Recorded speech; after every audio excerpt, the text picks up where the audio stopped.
to the decision to publicly go out with your results on the email? Was your decision influenced by the Attorney General's tarmac meeting with the former President Bill Clinton? Yes, in a ultimately conclusive way. That was the thing that capped it for me, that I had to do something separately to protect the credibility of the investigation, which meant both the FBI and the Justice Department. Were there other things that contributed to that you can describe in an open session? There were other things that contributed to that. One significant item I can't. I know the committee's been briefed on. There's been some public accounts of it, which are nonsense, but I understand the committee's been briefed on the classified facts. Probably the only other consideration that I guess I can talk about in open setting is that at one point the Attorney General had directed me not to call it an investigation, but instead to call it a matter, which confused me and concerned me. But that was one of the bricks in the load that led me to conclude I have to step away from the department if we're to close this case credibly.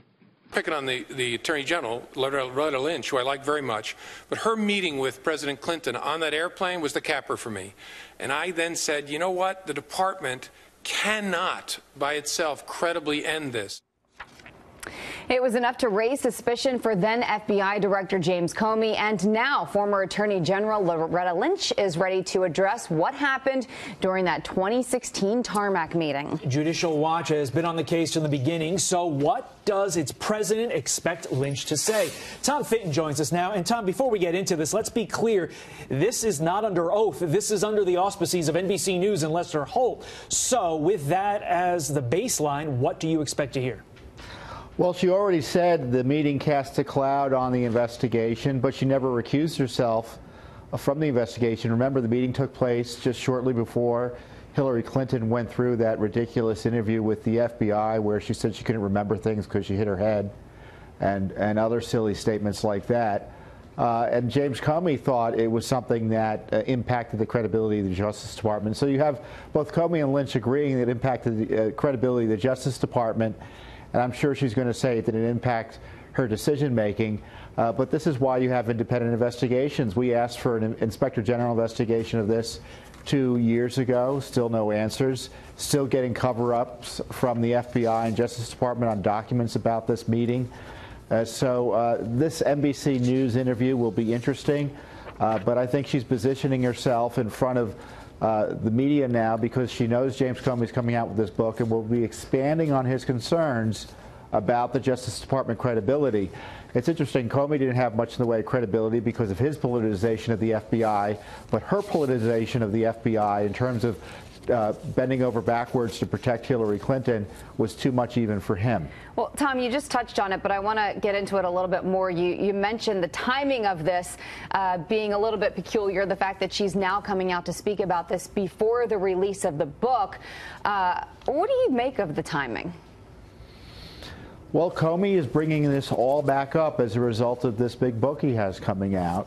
And it also comes in the midst of questions about the way the Justice Department was handled in terms of its targeting of Donald Trump. You had Loretta Lynch telling James Comey, by all accounts, don't call the Clinton investigation an investigation, call it a matter, while at the same time Donald Trump is being targeted with Clinton DNC dossier information, it looks like. So I think Mrs. Lynch has a lot to answer for. And she's skated through with not much in the way of questions, either on the abuse of the FISA courts, the misuse of the dossier, and the general illicit targeting of not only Donald Trump, then his team, and then, of course, all the leaks that may have come out of her Justice Department and her FBI, for which she was responsible for after the election in 2017. Ms. Lynch has a lot to answer for. And, Tom, just to review, what documents has the DOJ and FBI turned over to you regarding text messages on that meeting on the tarmac? Well, the FBI first told us they had no documents. Then they told us, after we found out in another lawsuit, well, maybe we do have documents, and they gave us documents showing they're more concerned about leaks about the meeting than anything else. And then we find out, thanks to the Struck Page release of information, that had been obstructed by been obstructed by the FBI and DOJ, that they were talking about the tarmac meeting. And we said, well, what about these text messages? And they basically told us to jump in a lake. It's a modified, limited hangout when it comes to this Justice Department and this FBI about FBI DOJ corruption going back into the Obama administration. And frankly, the president is right to be upset that Justice Department and FBI are not following the rule of law on transparency with regard to congressional inquiries and the Freedom of Information Act on every scandal under the sun. Tom Fitton, I know you've done a lot of work on this. We appreciate it, and we appreciate your time this morning. Well, fresh new emails shed new light on that tarmac meeting between then Attorney General Loretta Lynch and former President Bill Clinton during last year's campaign when the FBI was investigating Hillary Clinton's email server. The redacted emails show the FBI, under Director James Comey, misled the American Center for Law and Justice when it said it did not have any further records about the FBI's response to that meeting, indicating apparently it was a non-issue. But the new emails show it was very much an issue. The emails show Lynch's Justice Department and the FBI were very worried. These emails between Justice and the FBI discussed talking points to deal with the fallout of that meeting, as well as deep concern about the media's coverage of Lynch's meeting with Clinton at places like ABC, CBS, Fox News, The Washington Post, and The New York Times. Moreover, there are emails showing the mainstream media downplaying the story with their bosses in emails to the Justice Department, seemingly to curry favor with the government. We have this. A Washington Post reporter emailed the Justice Department saying, quote, "I'm hoping I can put it," meaning the story, "to rest." And a New York Times reporter emailed the Department of Justice that he was being, quote, "pressed into service to cover the story." Joining me now, attorney for the American Center for Law and Justice, he's Jordan Seculo. Good to see you, Jordan. Good to see you, Liz. How concerning is this, these new batch of emails about the Justice Department and the FBI dealing with this controversy? Very, because it starts with a document that we received when we filed the FOIA request. Before we had to go to court to compel these documents, we filed a FOIA request with the Department of Justice and the FBI about 2 weeks after this meeting on the tarmac. And I got in my hands right now the response from the FBI, and the FBI said, hey, we did the search. They were kind of going back and forth with us for a couple months, and we found nothing. Well, then in yesterday's document release, if you go through there, you'll see FBI officials. Not only will you see FBI officials on the emails and actually with records, but you'll actually see places in these 413 pages where it was the FBI redacting information from us. So they were very much involved. So they started the whole process off by saying there was nothing. Then they started redacting things when there was something. And this was all happening, remember, under the tenure of James Comey. Ultimately, these documents get released. And as you pointed out, Liz, not only is it troubling to see how the Department of Justice was really just concerned about how do we respond to this. This was at a time when they were worried that the media was really going to glam on. They said, oh, you know, it'll just be Fox, maybe CBS for a few lines. Because you see those Washington Post reporters and those New York Times reporters just playing a game. Yeah, Jordan, you know, is there any indication in the documents that you've seen, these emails, that the FBI and the Justice Department knew ahead of time that Bill Clinton would meet with Loretta Lynch on the tarmac? Because it was being played like it was an accident. Yeah, there's a question there. So you've got the Department of Justice. Their first response to some of the people was, this wasn't planned. But then there is an email within these documents that talks about their security teams. That's the headline, and we don't get the text. But the headline is their security teams coordinating.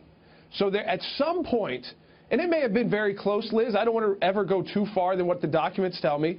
At some point, they were being questioned and having to figure out were the security teams of Loretta Lynch coordinating with the Secret Service protection that former President Bill Clinton receives. So that is very real. We're not done here. At the ACLJ, we're actually going to look for, because these redactions, I've got some, just to show people, what they redacted here were we have pages and pages like this and the headline is talking points for Attorney General's media availability.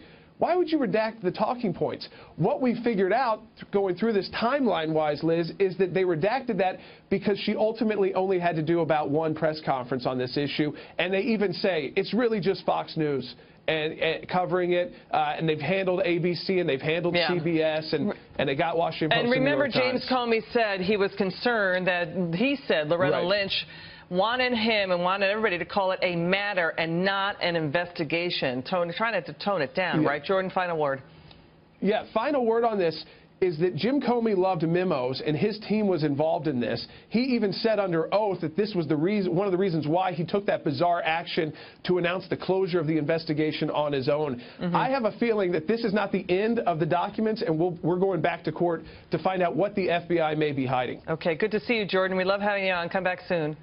The most problematic part of the saga is that mysterious Phoenix tarmac meeting, the one that was unannounced and undisclosed, between former President Bill Clinton and the freshly compromised Lynch. Loretta has always had a hard time believably explaining the two were in an innocuous conversation about grandkids and golf. And they were yapping for so long, one of her staff members was like, "Holy underwear, she's alone on the plane with who?" This is grade A malarkey BS. A long, innocuous conversation lasts 30 seconds.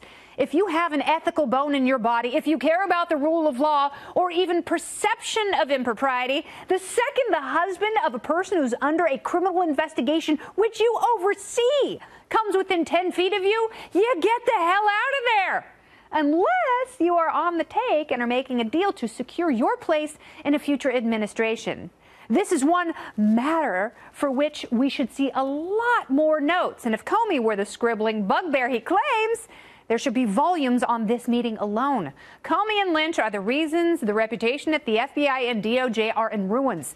Jefferson Beauregard Sessions and Christopher Wray have done very little to mend the tarnishing, and it seems that no one cares about right or wrong, just about book sales, having the last word, and what's in it for me. Thank you, God bless you, and God bless America.